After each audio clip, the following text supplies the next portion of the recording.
మధు అనే patient last ఒక 1 month back వచ్చారు with history of consumption of Harpic.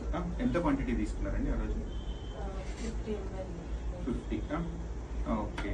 So అప్పుడు ఏమనిపించింది అది తీసుకున్న తర్వాత?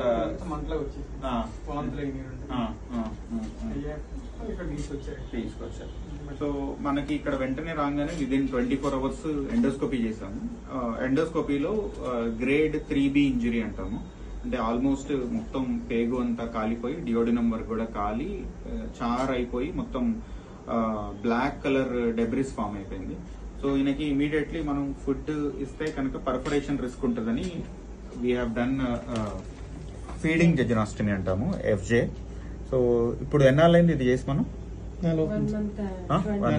ఇప్పుడు నోట్ తో వెళ్తుందా? ఇప్పుడు ఏం తింటున్నారు నోట్ తో? పాలు, మజ్జిగ, కొంచెం. Okay, daily. ఓకే, పాలు మంట ఏమన్నా వస్తుందా ఇప్పుడు? ఓకే. బరువు ఏమన్నా విపరీతంగా బరువు లాస్ అవడం కానీ అట్లాంటివి ఏమైనా ఉన్నాయి? అంటే ఫేస్ లాస్ అయినట్టు, ఫేస్ ఇంత కొంచెం అట్లా వెయిట్ లాస్ అంటే ఫుడ్ లేదు కదా సార్, కామన్. ఇంకా సో ఇది ఈ FJ ద్వారా మనం లిక్విడ్ డైట్, మిల్క్, జావలు, జ్యూస్లు ఇవన్నీ దీంతో ఇచ్చుకుంటూ వెయిట్ లాస్ అవ్వకుండా అండ్ ఇక్కడ నుంచి హీల్ అవ్వే విధంగా ఓవర్గా కొంచెం సిరప్స్, మెడిసిన్స్ ఇస్తూ మనం ఆల్మోస్ట్ 1 month వరకు ఇచ్చాము. నవ్వు ఇప్పుడు బాగానే ఉన్నారు. ఒకసారి రిపీట్ ఎండోస్కోపీ ప్లాన్ చేసి మనం FJ రిమూవల్ ఇది తీసేయడానికి ప్లాన్ ఉంది. ఓకే.